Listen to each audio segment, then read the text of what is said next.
body like I'm supposed to. I ain't got a flex, I wish I.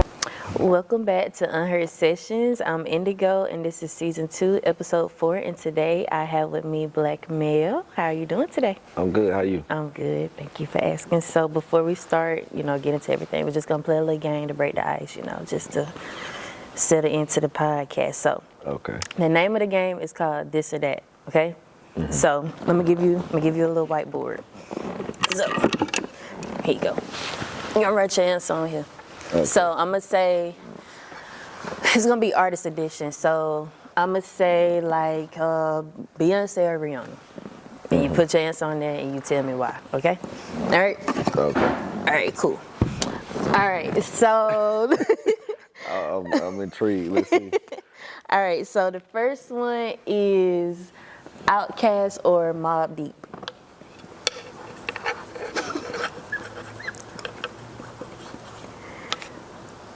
You ready? All right, 1, 2, 3. Okay. All right, cool. Easily. All right, so Tupac or Scarface? All right.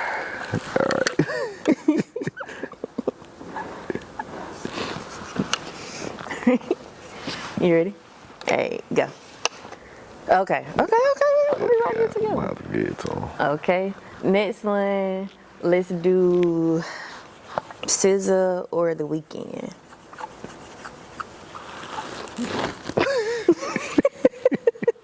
That's a hard comparison. It is.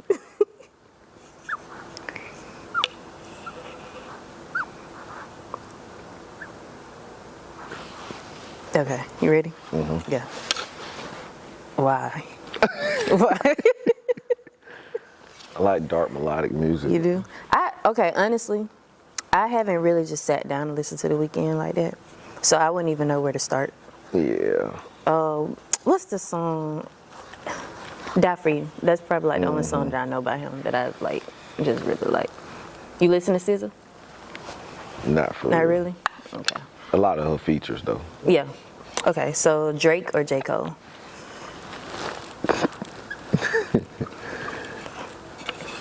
Your answer determines if we're going to continue this episode, okay? Okay. All right, ready, go. Okay, had to make sure. All right, got to make sure. All right, and we're going to do the last one. Okay, Bobby Brown or Keith Sweat?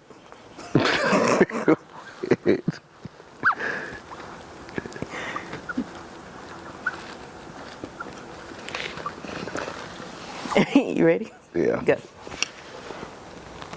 Keith Sweat? Why neither though? That ain't it. No. Keith Sweat had hits, man. Keith Sweat? The Sweat Motel. No, I'm cool on both of them. I'm sorry. All right, cool. So we gonna get that was a little before your time. Yeah, but no. You probably made to a lot of their music though. Oh God. Yeah, I know. I probably was. I feel like I was. Okay, so can you just introduce yourself and what you do? That's it. Yeah. I am Blacc Mel, not Blacc Mel, and what I do, the list is getting longer each day. Yeah. But for starters, I'm artist, entrepreneur, audio engineer, music producer, clothing designer, a dad. How many kids do you have? I have 2 kids. 2 kids? Okay. I have 2 kids. And pretty much anything involving community work. Outside of that, the list just gets longer, so we'll stop there. So you say you do like fashion and stuff? When did you start doing that? So, I started getting into clothing probably around the same time the music started coming up because I did all my merchandise, so it was like, I think they work hand in hand because you can't really have one without the other. I mean, you can, but not preferred. Yeah. But so around 2016, 17, started making clothing and pushing it along with the music. So every album just about had merchandise to go along with it. Gotcha. Okay, that's dope.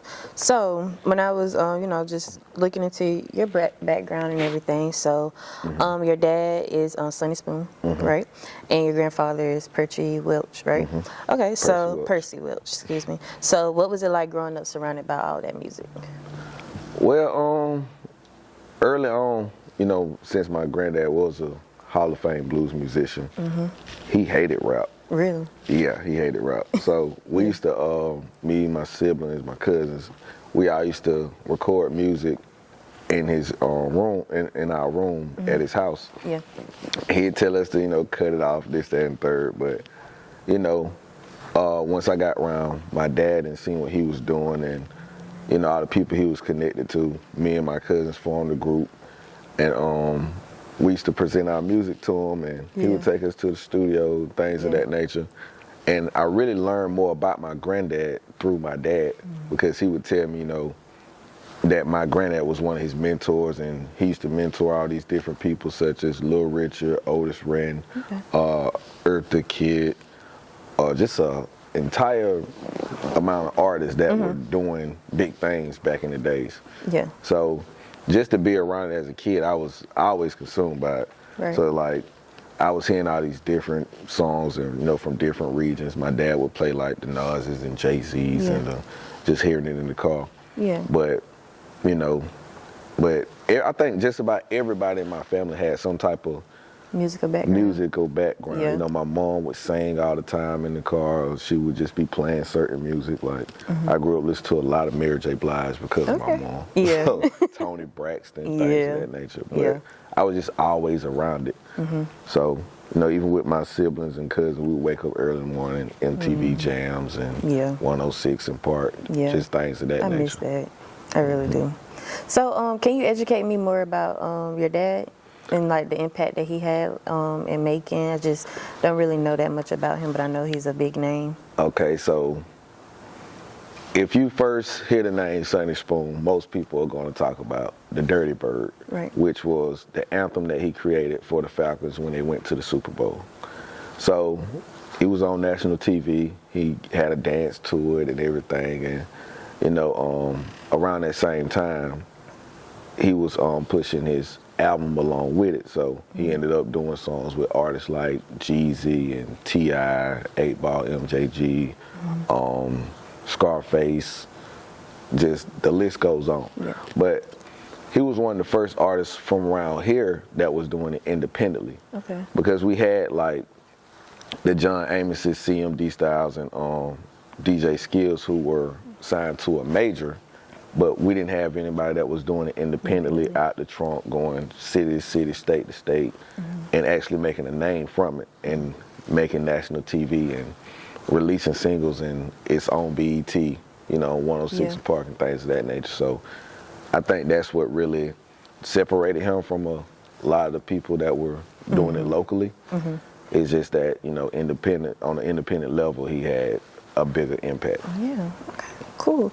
And so let's just, circle back around more about you as an artist. So when someone is listening to you for the first time, how do you think they would describe, your sound as an artist?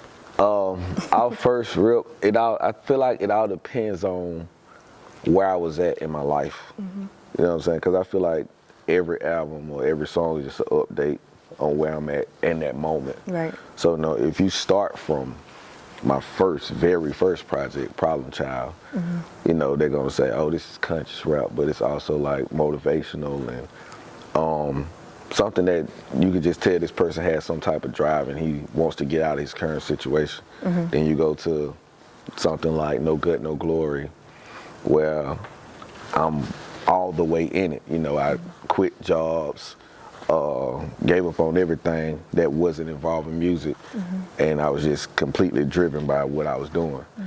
But now it's like, if you hear some of the newer stuff, I'm more reserved and calm and laid back. It's more so, I'm a dad now, I have this going on, I have that going on. Like, I feel like I accomplished a lot of stuff that I already wanted to, but yeah, it's still so much to go. But not that I'm content, but it's like I'm in a good space. Yeah, you've grown. Yeah, I've grown. Yeah. So, yeah, it all just depends on where you start at. Because some people start from where I am now, you know, but some people go back. Yeah. Because, like, you know, 21 albums is a lot to dissect. Yeah. I mean, it's all about the journey. I mean, if you can just sit there and even now where you are, you say you're content, but going back and listening to where you started, I mean, if you're able to see the growth, Right. that's the main thing. You know, I feel like as an artist or just people in general, you have to be growing every day, every second, honestly. So that's dope. Yeah. So let's just talk about like your artistry and the process of what you do as an artist. So when you're in the studio, what does your creative process look like? Do you start with like, let's say, oh, you're in there, you're listening to the beat, you're trying to catch the vibe first, or you go in there, you're like, oh, well, I'm went through something, and now I want to come in here and put it into a song. So like, what are you thinking about when you're writing? All right, so when I go in the studio, I'm already collecting data in my mind on what I've been through this day, this week, this month. You know, sometimes it is not just gonna flow out. Right. So then, you know, I begin to play beats, and then this beat might trigger something in me that I'm already thinking about. So I instantly I'm the type of person, if I feel like if I'm writing or, you know, just punching in, if it doesn't come instantly, I don't want to do it, because now I feel like I'm forcing what I'm trying to say, and it's not authentic, and it's not what I need to say at that moment. You know, my dad always told me music doesn't come to you, it comes through you. So if I have to force what I'm saying, it's not genuine. So I really just allow it to come. Okay, so with that in mind, so how do you deal with writer's block then? I don't write. You don't? Don't do so anything like if I feel like it's a place where I'm just stuck, I just completely just leave it alone. I let it be until it's time, like it's gonna come. Yeah. And I feel like that's why when it does come, I feel like I'm playing catch up a lot. So I may end up making 5-6 songs in one night because I'm like, oh, all this just coming at one time. Like most of the projects I made, like if it's a 6-song EP or 7-song EP, those songs were made in the same moment, right then and there. It wasn't no, oh, I'm gonna make this one this day and that. Nah, it was all right there. Yeah. So even with hip hop, let's just like talk about hip hop. Do you think like in those moments when you have had writer's block, even if it's somebody who's their approach is not to just like sit on it, you think life experience has a lot to do with it? Like you may want to write, but at that moment you feel like I haven't been through a lot, so now I can't really write a song. You kind of get what I'm saying? Like you have to have life experience. Do you feel the same way about that? So, and I think what helped me with writer's block, I read this book a long time ago. I think I was probably in 9th, 10th grade. It was called Writing from the Inner Self, because I felt like I was dealing with writer's block at the time. And I never finished the entire book. I got through the first chapter, and it was one thing that she said in the book, and it just lived with me to this day. But what she said was, you've been through enough and experienced enough in this lifetime already to talk about anything in the world. And once I realized that, I was like, oh, well, I could just talk about a previous experience, or I could talk about, you know, something futuristic, or what I plan to do, or a situation I had with a woman, or a situation I'm having with a woman. It just can be, it can go any way. So once I realized I could talk about anything, and there's no limitations in hip hop, or, you know what I'm saying, you really can talk about whatever. Yeah. It's just a lot of people are afraid to talk about where they are, where they been, or so I just decided I was going to talk about whatever it was I felt, and allow that to be what it was. Okay, I like that. Okay. So you've shared stages with legends like Big Boy, Goodie Mob, and Lil Baby. What's one thing you've learned from being around those artists on that level? For the most part, man, I think especially like being around like Goodie Mob and, you know, Big Boy and people like that, it's the longevity. Like they're playing the long game. Yeah. So a lot of people are making songs like that are here today, gone tomorrow. but they're 25, 30 plus years in and still, Relevant. you know, still getting booked for shows, Yeah. and it's because of the music they made way back when. You know, the music they made was in the 90s. So it's like, yeah, I really can play the long game. Yeah. Because once you have that core audience and that following, and you got people that resonate with what you had way back when, they still gonna resonate with it even when it comes later in the future. So it's like now, even when I perform, so a lot of the songs that I do are from my, well, I think it's like 7th album, but I only do songs from that project. I really don't perform new stuff, and I don't do all that because these are the songs they're familiar with. I know what a crowd pleasers, you know what I'm saying? I know what's gonna get the people going, so Gotcha. I can just stick to doing those songs. I don't have to switch it up. Yeah. I can do the same set every time, Yeah. and it'll work out. Yeah. Okay, that's dope. Okay, so let's just talk about culture, influence, and impact. So you've had some big hometown moments here in Macon.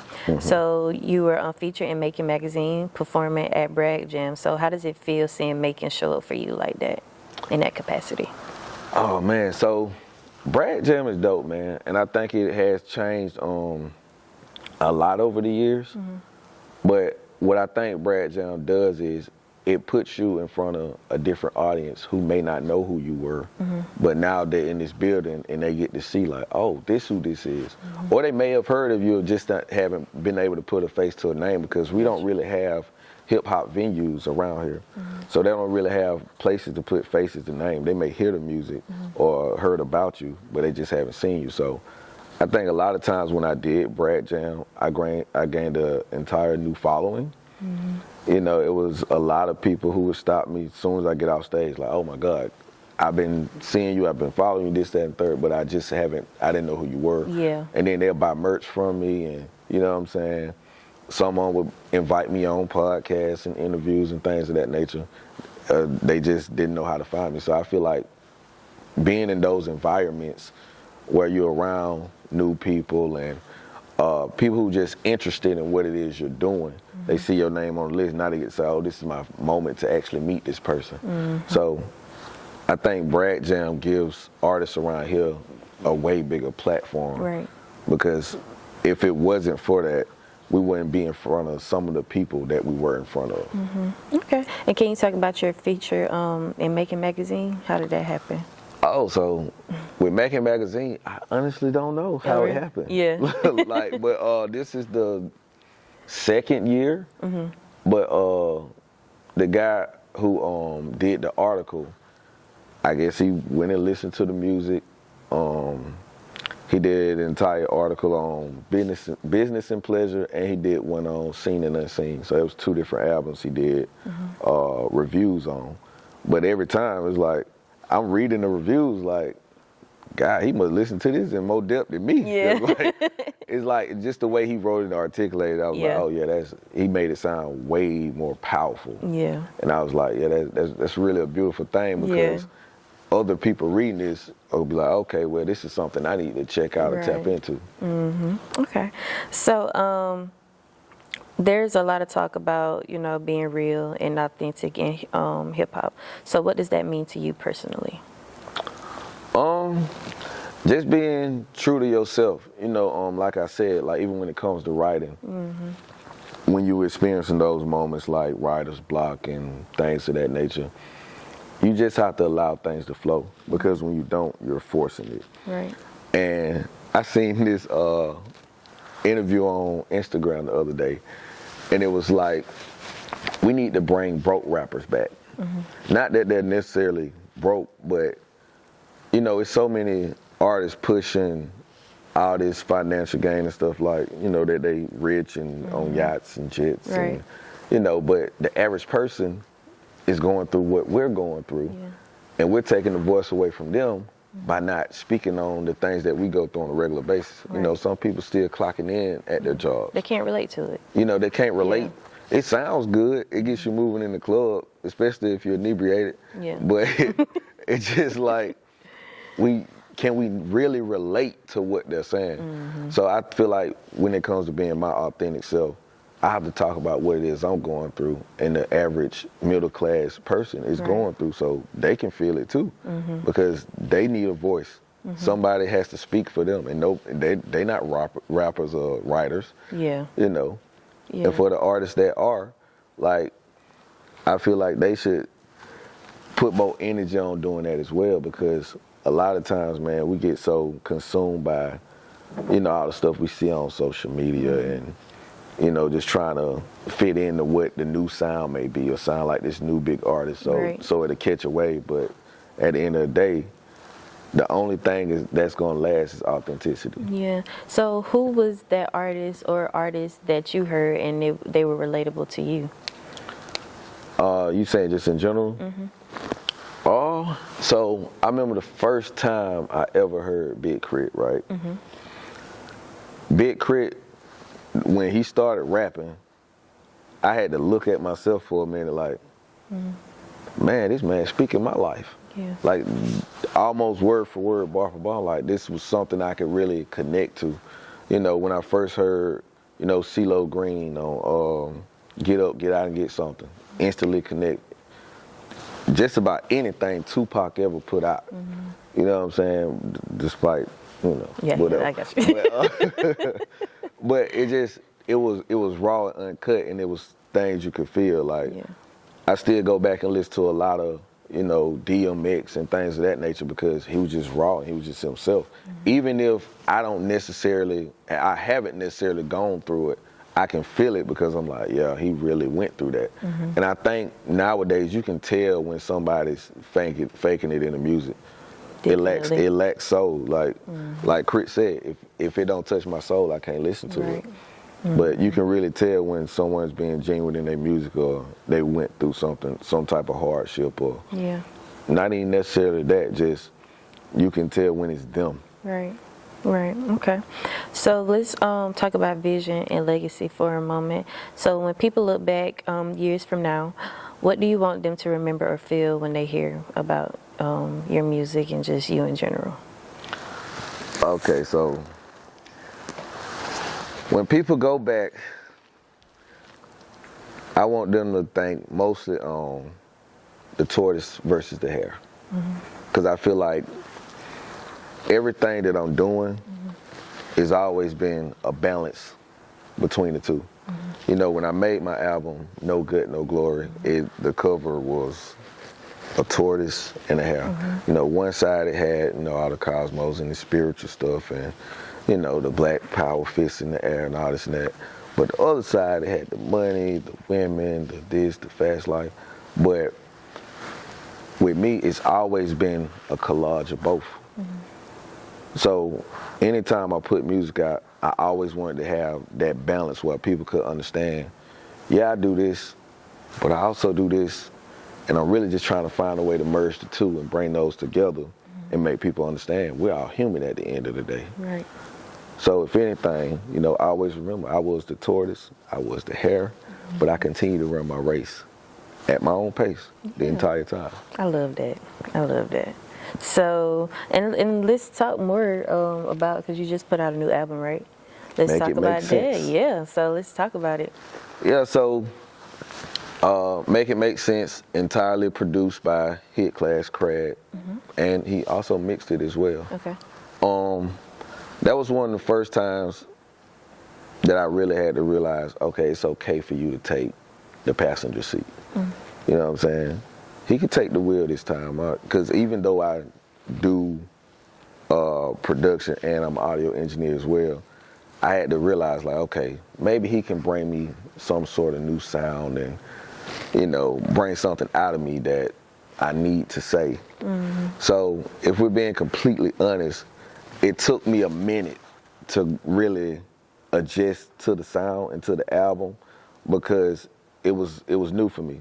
A lot of the things he had me try, like, you know, we have a podcast as well called the Fire Pit Chronicles, and if anyone has seen it, I'm on there talking crazy. I love it. I've seen it. So when we was in the studio, he was like, you know, we seen the woke Mel, we seen the this Mel, we seen the this, but I want to see Mel from that podcast on the music. How can I get him on here? Right. You know, so when I did the song Racks, which is the single featuring T-Mon, he was like, I need this to be like a conversational piece. What would you say to a woman when you walk up to her in the club? You know what her intentions are. Y'all both need reality. Like, y'all want to have a conversation. Y'all want to get up out of here. What do you say? Yeah. So I'm like, okay, cool. He like, keep it simple. Don't try to bar it up. Don't try to do this. I'm like, don't bar it up. Yeah. Like, no bars? I'm like, for real? He like, yeah, because it can be, everything doesn't have to be that. And I had to understand that now, so it's like the music is becoming more conversational. And, you know, just to try all the different things he had me trying, it really opened up something else in my brain, because now it's like, with the music I'm working on now, I'm not trying to be as, this every line has to have a bar, this, that, you know, I used to try to do that so much. Yeah. And that really kind of takes away from it, because it's like, man, you really could just have a conversation. A lot of music, like, people will debate to this day, oh, Pac wasn't a lyricist, he wasn't this, but a lot of it was so conversational. Yeah. You know, he simply just talking to a woman. But you feel everything he's saying. And he probably not said one bar this entire time. So it just gave me a clear understanding. But the project is doing well. I didn't want to get out of it, but the project is doing well. I do think there's so much more and so much life I need to put into it. You know, so I am getting that together. But yeah, it's coming. So would you say on this album, did you have like more fun? Like, were you more relaxed in this album compared to other ones? So I feel like it was more so challenging than anything. I wanted to challenge myself and push myself. So it wasn't that I was relaxed or anything. It wasn't more fun. Definitely not. Like, it really, out of all the projects I've made, I think this one was like the hardest for me to make. Gotcha. And it was because I was so challenged by being in the studio every day with a different engineer, a different producer. So just having to take that passenger seat, like, I'm always the one taking the wheel. Like, I'm always the one in control of making the beat or being the engineer. So just to be able to sit in the passenger seat, I was just like, okay, this is challenging, but I got to trust that you're going to get us where we're going. So I let them take the wheel. Yeah, I mean, then in life in general, sometimes it's okay to be the student, you know? You got to learn. And you just continue to grow from that point.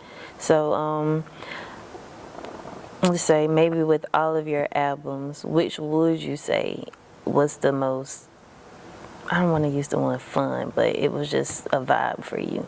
It just came kind of easy, if that makes sense. Off top of the head, okay, it's two. I'm gonna say two. Reap the Harvest for sure, because during that time, it was all just friends, family, working with different. It really was, everything was just so in-house. You know, we all be in the studio together at one time. You know, shout out to Whimsical Photography, Zaria Hightower. Like, she would just be like, oh, I just think you should sample this. And I just sample it. And we make the song to it. Mac Jarrell, we sit there and he throw out an idea and we just be playing around and we just make the song. And DJ Blackjack from 92.3, he'd be like, hey, let me just get on this song and just say something. So it was just like, we just had fun the entire time. It wasn't a hard process at all. And the album actually did pretty well. It was actually framed downtown in the alley and everything. So, but I just feel like the entire project was like a group effort. And like I said, the second one would be Blacc Mel, not Blacc Mel. That because that was me and Derek Whitby. We sat and made all the merch together, and Alexander Raff, he created the album cover. And I really, at the time, I really didn't know what was gonna come of it, but it was just my face. I'm like, for some reason, this face just has so much impact. It has so much power. It has so much aura. So that became the merch. You know, that became the merchandise. I sold thousands of shirts. No, it's nice. I like it. To this day, I still walk around and see people with them on. it was just a fun time, you know, just being at events and everything, and you know, seeing everybody in here with your face on his shirt. Like, I even rapped about like, still alive, didn't have to die for them to put me on the shirt. You know, it's just things like that. Like, people really have to leave here to get placed on a T-shirt, but people walk around with my face just every day. Like that's crazy. And you get to witness it. Right. That's beautiful. So, what can we expect from you, you know, next that you would like to share? Definitely more music, more visuals. Okay. But a lot of other stuff, I want to keep on the raps. Yeah. But it's a lot coming. Yeah. It's a lot coming. I'm diving into a lot of different new things. AI is taking over music completely. So, but I feel like it's one of those things where we shouldn't fight against it, but we can somehow use it as a partner without it overbearing, you know, creativity or actual ideas. So I've been tampering with it. Yeah. But I've been seeing a lot of good that come from it and a lot of bad too. So, you know, yeah, man, just definitely more music and more visuals and more shows. Yeah. So I do want to ask you, how has your support system been for you? What does support look like for you on this journey? It's up and down. You know, it's one of those things where I know who's going to be there. Yeah. I know who's not going to be there. Yeah. I know who's going to try to be there. But the support is there. I can't necessarily say that it's not. People show up, you know, and a lot of times the right people show up. And that's the thing what people have to learn about support. Like, as long as the right people show up, it doesn't matter who else doesn't. Yeah. That's beautiful. So, Well, I'm so happy. I was trying to get you for last season. We finally made it. And even speaking of support, I do just want to thank you because you've gave my artists, you know, chances to perform. For sure. And I mean, that means a lot to me because, I mean, you're giving them a chance, but that's also taking a chance on me as well and what I have, my label. So I do want to tell you thank you personally, and they talk about you a lot. Thank y'all as well. They talk about you a lot. So, I mean, it's dope. I mean, when we pulled up to the last show that they had, I mean, loved it. Beautiful oh my gosh, it was so dope. But just talking about community and everything, it was just something told me, like, we need to pull up with our shirts on, you know. So we walked in, everybody, they recognized the brand, you know, so. Instantly. Yeah, so that's why I wanted to, you know, just talk to you about community and support because it really mean a lot to you, especially when you're small and you're trying to grow like how I am. So. And just like what I said, just by y'all having the right people there. Yeah. Everybody came with their shirts on. Everybody that came knew the music. Yeah. You know, everybody that came was front and center when they performed. That made the entire difference. Yeah. You know, now had it been people who like, yeah, we just gonna come, they come and then they ain't got the merch on, this, that, and third, they don't know the music and don't, you know, that's why it was always important. And I tell people this, man, it's the Jones effect, right? So what I used to do, and you know, I learned this from someone else, I won't say a name, but what I would do, when I used to do shows, I would tell people, my cousins or whoever, I'm like, hey, I'm gonna need y'all there. I need y'all with the shirts on. I need y'all front and center, like, just saying the word, just saying this one part when I get on stage. That's it. Every time they did it, more people start seeing that. They're like, they felt left out. So like they say, keep up with the Jones. Yeah. Now they start doing it too. They like, oh yeah, the pole can't feed the pole, let's get, because people are naturally followers. So if they see other people doing something, by nature, they're designed to do the same thing, or they're gonna feel left out or excluded. So now you do this over and over and over, different show, different venue, but now it's more people each time. Now they all singing it word for word. You just became a star. Yeah. You see what I'm saying? Yeah. But it's all the Jones effect. But like I said, it's all about having those right people there. It can be 2-3 people. Yeah. But long as they doing it, everybody else gonna follow suit. Yeah. Well, I appreciate you a lot, for real. Just because, like I said, the boys, they talk about you a lot, and just even looking around at the people that I've met here in Macon so far. I mean, even with you showing up here, I mean, you helping me. I mean, one day I would pray and hope that the platform blows up. But, you know, it's like moments like this, you know, I'm always remember. It's just the people that were there for you at the very beginning. To me, it's just something that you just really pay attention to. Right. And you have gratitude. So, you know, I just want to tell you, because I haven't really had the chance to talk to you, you know. So I'm appreciative for you even bringing me on your platform. Yes. So thank you. No problem. Yeah. All right. And you want to plug your socials in for everybody so they can follow you? Oh yeah. Facebook, BLACCMEL. Instagram, at Blacc Mel _319. TikTok, 2 Cents channel. That's 2 Cents. So yeah, 2 Cents channel on TikTok. But yeah, I think that's all of them. All right. Just follow the link tree on Instagram. It'll take you to everything. Make it easy. All right, y'all. Thank y'all for tuning in, and we'll be back for episode 5. All right.